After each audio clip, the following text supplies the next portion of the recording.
दोस्तों नमस्कार, मैं डॉक्टर जवाहर इतिहास की पाठशाला आप सभी का स्वागत है। गुप्तकालीन स्रोतों के बाद हम पढ़ते हैं गुप्तकालीन शासक।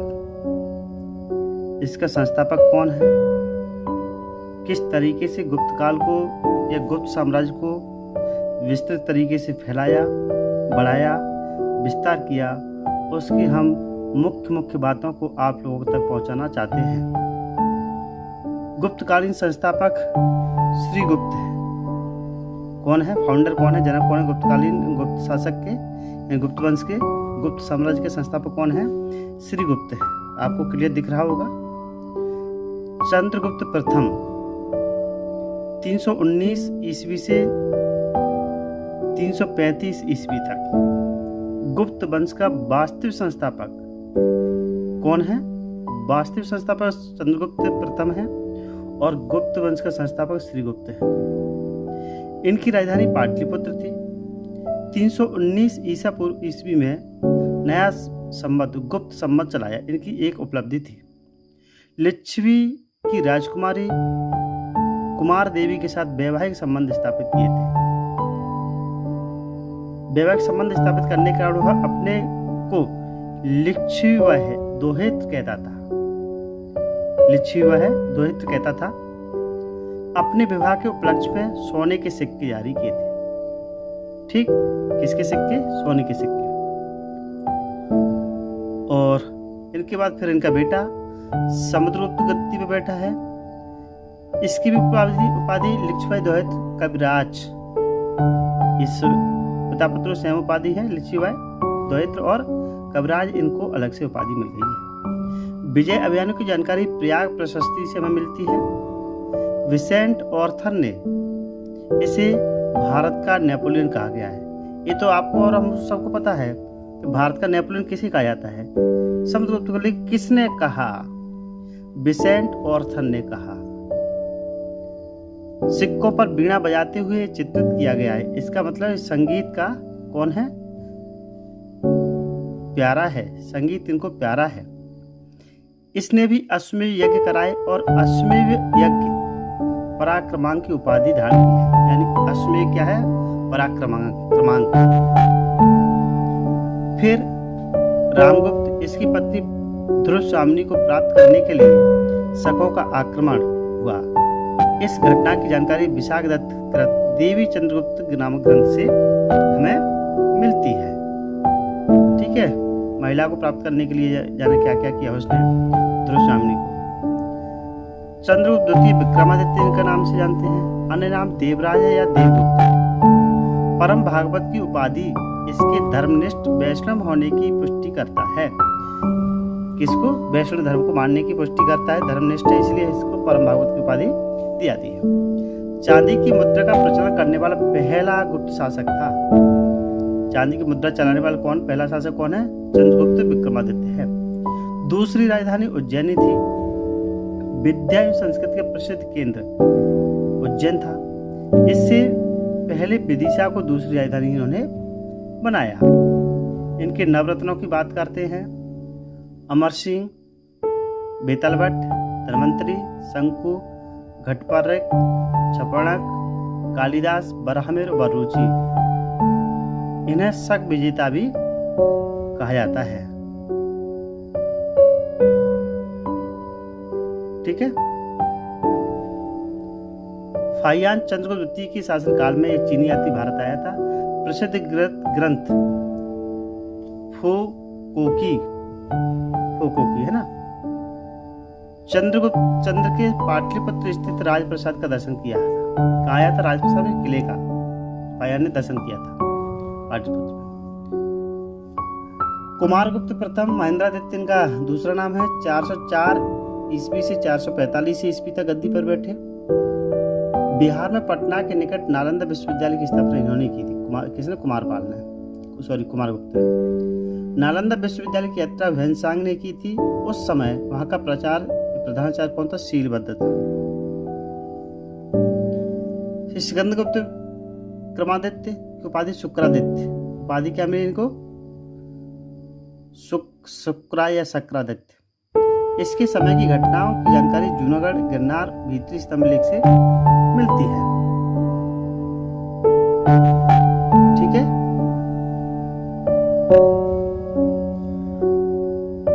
इसी के काल में मध्य एशियाई एक बर्बर जाति हुनों का आक्रमण हुआ। यह मंगोल जाति के थे जो सीथियाई की एक शाखा थी, सीथियन थे। काले हुनों का नेता कौन था? नेता एटला। श्वेत हुनों का एपथलाइट्स। ठीक, कई बार क्वेश्चन पूछा है, नया क्वेश्चन है ये आपको मिलेगा। चीनी यात्री संगयुन जिसने भारतीय 515 से 520 के बीच यात्रा की थी, हुनों के पहला शासक तिगिन था जिसने गांधार पर अपनी स्वतंत्र सत्ता स्थापित किया। किस पर? गांधार पर। तोरमान हुनों का प्रथम शासक था जिसने भारत के मध्यवर्ती भागों में अपना विजय अभियान किया था। तोरमान का पुत्र मेहरकुल था, शैव धर्म का उपासक था। प्रारंभ में बौद्ध धर्म का जिज्ञासु व्यक्ति था, बाद में कट्टर विरोधी हो गया। कितनी बड़ी बात है कि पहले व्यक्ति ने ज्ञान अर्जित किया, शैव धर्म का उपासक तो था लेकिन जिज्ञासु था, बाद में ये बहुत बड़ा विरोधी हो गया। मेहरकुल को पराजित करने का श्रेय मालवा के नरेश या शासक यशोवर्मन तथा मगध के शासक नरसिंह गुप्त बालादित्य को जाता है। इन्होंने मेहरकुल को पराजित किया। मेहरकुल हुन शासक था। गुप्तकालीन अभिलेखों में कुमारगुप्त द्वितीय का अभिलेख काफी महत्वपूर्ण है जो कि बुद्ध प्रतिमा पर उत्कीर्ण है। ठीक है। गुप्त वंश का अंतिम शासक कौन था? विष्णुगुप्त था। ज्यादा उपलब्धि नहीं है। अब हम इनके जो क्वेश्चन आपके बनते हैं उसकी बात करते हैं। अगर आपको वीडियो अच्छा लगता है शेयर कीजिए, कमेंट कीजिए, लाइक कीजिए और चैनल को जरूर सब्सक्राइब करें, बेल आइकॉन जरूर प्रेस करें। ठीक है।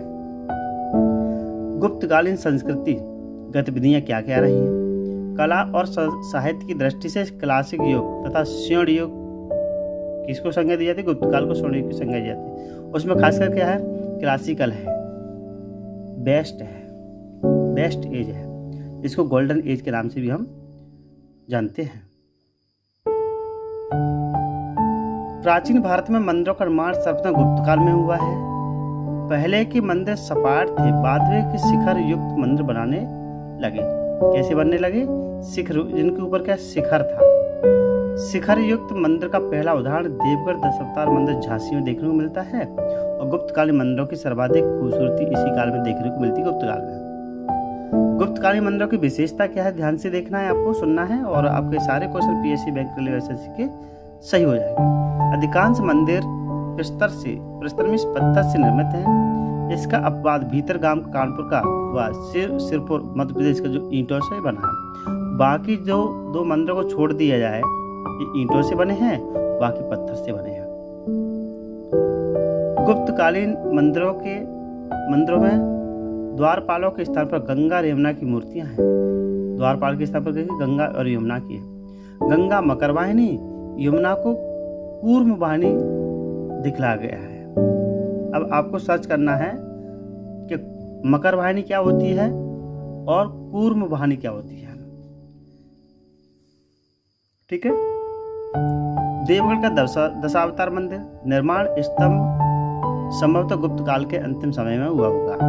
मूर्तियों तथा पौराणिक कथाओं का निरूपण, राम अवतार व कृष्ण अवतार दोनों से संबंधित दृश्य, इसके अतिरिक्त विष्णु के 10 अवतार का भी अंकन यहाँ देखने को मिलता है। देवगढ़ दशावतार मंदिर झांसी में। नचना कुठार का पार्वती मंदिर मध्य प्रदेश के अजयगढ़ के समीप है। निर्माण बलुआ पत्थर से हुआ है। यह भी पंचतायन शैली का है। ठीक है। मडियार मठ का मंदिर, ठीक है, किसका? मडियार मठ राजगृह में है। वृत्ताकार शैली का महत्वपूर्ण मंदिर है। इसके निकट एक उमरूपनुमा स्तूप बना हुआ है। डमरूनुमा है। डमरूनुमा स्तूप कैसा है? डमरू जैसा है। नागौद भूमरा का मंदिर मध्य प्रदेश के जबलपुर इटारसी रेलवे स्टेशन के पास में है। पंचायतन शैली का सर्वप्रथम मंदिर है। चित्रकला की बात करते हैं तो बादशाह ने अपने प्रसिद्ध ग्रंथ कामसूत्र में चित्रकला की गणना 64 कलाओं के अंतर्गत की है। कामसूत्र की कितनी कला है? 64 कला है। कालिदास ने इन्हें चित्राचार कहकर पुकारा है। चित्रकारी हेतु प्रयुक्त रंग है। अब कौन कौन से रंगों का इस्तेमाल किया है? हरा है, लाल है, काला है, पीला है, सफेद और भूरा है। इसके अलावा नीला, गंधे हरे रंग का प्रयोग किया जाता है। कैसा है? इसके अलावा नीला, गंधे हरे रंग का प्रयोग किया जाता है। लैप्स लिजुअली रंगों की फारस में आयात किया जाता था। Lapis Leslie. चित्रकारी के लिए प्रयुक्त उपकरण है। क्या क्या है? तो कट रहा होगा, वैसे नहीं कटेगा। तालु का जिसमें रंग भरा जाता है। वर्त का रूपरेखा खाका तैयार किया जाता है। ठीक है। चित्रकारी की विधि क्या है? बहुत सारी विधि उसमें से खास हैं। फ्रेस्को चित्रकारी गीले प्लास्टर पर विशुद्ध रंगों का प्रयोग करने की जाती थी। टेम्पोरा में सूखे प्लास्टिक पर मिश्रित रंगों का प्रयोग करते थे। अजंता की गुफा की बात करते हैं तो आपको पता है अजंता की गुफा महाराष्ट्र के औरंगाबाद जिले में है। कुल 29 गुफाएं हैं। 16, 17, 19 गुप्त काल से संबंध रखते हैं। ये 3 जो गुफाएं हैं 16, 17, 19 ये गुप्त काल में बनाई गई। गुफा नंबर 16 में ही मरणासन राजकुमारी का चित्र अंकित है। कई बार पूछा है कि अजंता की वो कौन सी गुफा है जिसमें मरणासन मृत अवस्था में एक राजकुमारी उसका चित्र है। गुफा नंबर 1, गुफा नंबर 2, गुफा नंबर 16, गुफा नंबर 5। तो इसका राइट आंसर क्या होगा? 16 होगा। गुफा नंबर 17 में जातक कथाओं संबंध बेहतरीन प्रदर्शन है। ये बुद्ध से संबंधित है। गुफा नंबर 16 में की दीवार पर अजातशत्रु महात्मा बुद्ध की भेंट का चित्र है। ठीक। अजंता की गुफाएं मुख्यतः बौद्ध धर्म से संबंधित है। अब बात करते हैं बाकी गुफाएं। मध्य प्रदेश के धार जिले में विंध्याचल पर्वत के समीप नर्मदा की सहायक नदी बागमती से 2-3 किलोमीटर दूर है। ठीक। बाकी गुफा कहाँ पर है? धार में है, मध्य प्रदेश में विंध्याचल पर्वत के समीप है। और नर्मदा की एक सहायक नदी जिसको बागमती कहते हैं उससे 2-3 किलोमीटर दूर है। बाकी गुफाएं कुल कितनी है? 9 हैं। यहीं पर बागेश्वरी देवी का मंदिर प्राचीन है।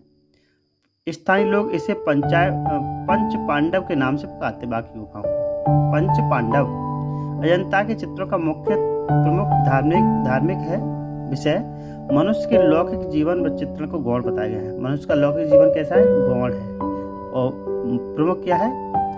धर्म है। गुप्तकालीन मूर्ति कला की बात करते हैं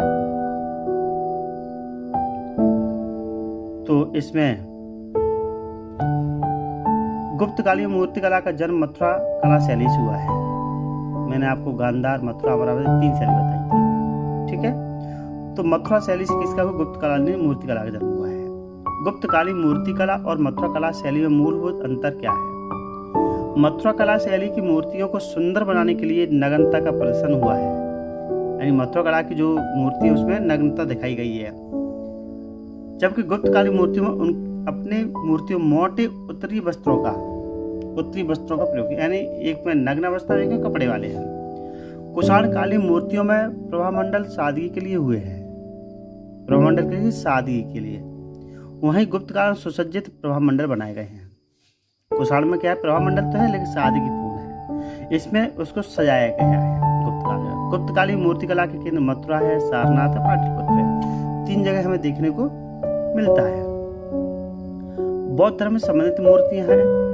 महात्मा बुद्ध या गौतम बुद्ध तथागत बुद्ध की सम्यक संबुद्ध की विभिन्न मुद्रा में धातु पाषाण मूर्ति का निर्माण हुआ था। सर्वाधिक प्रसिद्ध मूर्ति क्या है? भागलपुर जिले में सुल्तानगंज नाम के स्थान से प्राप्त है। 7.5 से 1/2 फीट ऊंची कांसे की बनी बुद्ध प्रतिमा है। ठीक। कहाँ पर? भागलपुर, बिहार में, सुल्तानगंज। इस मूर्ति को वर्तमान में बकिंघम पैलेस में रखा गया है। इसमें बकिंघम। ठीक है। अब थोड़ा सा और आगे बढ़ते हैं। वीडियो तो लंबा होगा लेकिन आपको सारी जानकारी गुप्त काल के बारे में मिल जाएगी। अभय मुद्रा, अभय की मुद्रा। इसमें बुद्ध पद्मासन मुद्रा बैठे हैं। दाएं हाथ अभय की मुद्रा में उठा हुआ है। इसे आशीर्वाद की मुद्रा कहा जाता है। आशीर्वाद लिखा है कि आशीर्वाद की मुद्रा कहा जाता है। समाधि की मुद्रा में इसमें बुद्ध ध्यान मुद्रा में है। उनके दोनों हाथ गोद में हैं। इस प्रकार रखें कि उनकी हथेली एक दूसरे पर टिकी हुई है। क्या शानदार क्वेश्चन मिल रहे होंगे आपको। ये नोट्स मैंने वहाँ से लिया है गूगल से, बहुत ही शानदार है। भूमि स्पर्श की मुद्रा, इस मुद्रा का अभिप्राय है कि वे काम के देवता मार्स पर विजय प्राप्त करने के प्रमाण में पृथ्वी को गवाह बना रहे हैं। क्या इस मुद्रा का अभिप्राय क्या है? काम जो देवता है, कामदेव जो है, जो मार है, ठीक, उस पर विजय प्राप्त करने के प्रमाण में भूमि को अपना गवाह बना रहे हैं, पृथ्वी को। उपदेश की मुद्रा, दोनों हाथ इसका सीने से लगे हैं कि दाएं हाथ का कनिष्ठा व अंगूठा बाएं हाथ की माध्यमिका को दूर कर रहे हैं। ये 4 प्रकार की मुद्रा में गौतम बुद्ध की देखने को मिलती है। एक मुद्रा और मिलती है बुद्ध की खड़ी मूर्ति, अभय मुद्रा। दायां हाथ अभय की मुद्रा में, जबकि बाएं हाथ में वस्त्र पकड़े हुए हैं, चीवर को पकड़े हुए हैं। भरत मुद्रा उत्सर्जन की मुद्रा है, बाल घुंघराले, चेहरे पर शांति, ठीक है, करुणा, दया और आध्यात्मवाद की स्पष्ट झलक देखने को मिलती है भरत मुद्रा में। उत्सर्जन की मुद्रा है, बाल कैसे घुंघराले हैं, चेहरे पर शांति, करुणा और दया, आध्यात्म की झलक देखने को मिलती है। ब्राह्मण धर्म संबंधी मूर्तियां हैं, इनका भी अपन पढ़ते हैं गुप्त काल में। जिन देवी देवताओं की मूर्तियों का निर्माण हुआ उसमें शिव तथा विष्णु का महत्वपूर्ण स्थान है। देवगढ़ के दशावतार मंदिर में विष्णु को शेष नाग की सैया पर सोते हुए दिखाया गया है। भिलसा मध्य प्रदेश के नजदीक उदयगिरी गुफा के मुहाने पर दांतों से पृथ्वी उठाए बराह की प्रतिमा का निर्माण किया गया है। भिलसा मीन्स विदिशा के नजदीक उदयगिरी की गुफाएं के मुहाने पर दांतों से पृथ्वी उठाए बराह की प्रतिमा का निर्माण किया गया, यानी जो बराह है वो दांतों से पृथ्वी को उठा रहा है। उस जो गुफा है उदयगिरी की, उसके बाहर ये देखने को मिलता है, विदिशा के पास में। गुप्तकालीन प्रशासन की बात करते हैं। इस काल के प्रशस्तिकारों ने अपने अपने संरक्षक शासकी की तुलना में यम, कुबेर आदि की देवताओं से की है। जो उस समय के शासकों की तुलना किससे की है? यम से और कुबेर से। किसने किया? वहाँ के प्रशस्तिकार थे, लिखने वाले जो लेखक थे, कवि थे, देवताओं से की है। परंतु इसका अर्थ यह नहीं कि राजत्व का दैवी सिद्धांत उत्पत्ति का है, इस काल में स्थापित हो युक्त था। इसका सपना उल्लेख मनुस्मृति में मिलता है, जिसका बाणभट्ट ने स्पष्ट तिरस्कार किया है कि नहीं, मुझे नहीं चाहिए ऐसा। सामंतवाद का बीजारोपण इस काल में हो चुका था, यानी सामंतवाद की जो फिलॉसफी गुप्त काल से स्टार्ट होती है। यद्यपि इसके लिए सामंत शब्द का प्रयोग नहीं हुआ था, कुछ और कहते थे। अधिकारियों को वंशानुगत बनाए जाने के प्रमाण मिलते हैं। अधिकारी यहाँ कैसे बनते थे? वंशानुगत हो गए, बाप का बेटा, बेटा का बेटा, बेटे का बेटे को अधिकारी बनाया जाएगा। दंड व्यवस्था काफी उदार थी, मृत्यु दंड नहीं दिया जाता था। ये बहुत शानदार है, मृत्यु दंड उस समय नहीं दिया जाता था। और इसके बाद वंशानुगत राजतंत्रीय शास्त्र की स्थापना अवश्य की गई थी, परंतु शासन के ज्येष्ठ उत्तराधिकार का चलन नहीं था। यानी किसी बेटे को अधिकारी बना देते, राजकुमार बना देते, राजकुमार नहीं राजा बना देते, लेकिन ज्येष्ठ का अधिकार उत्तराधिकार का नियम नहीं था। अमात्य समान रूप से अधिकारियों का पर्यायवाची माना गया था। यह गुप्तकालीन शासकों द्वारा गठित अधिकारी वर्ग था। इस वर्ग का सामूहिक नाम अमात्य या कुमारामात्य होता था। ठीक है, अब आते हैं प्रशासनिक इकाई। प्रशासनिक इकाई की बात करते हैं इसमें, तो साम्राज्य का विभाजन जिस बड़ी इकाई में किया गया उसे देश कहा जाता था। सबसे बड़ी इकाई क्या थी? देश थी।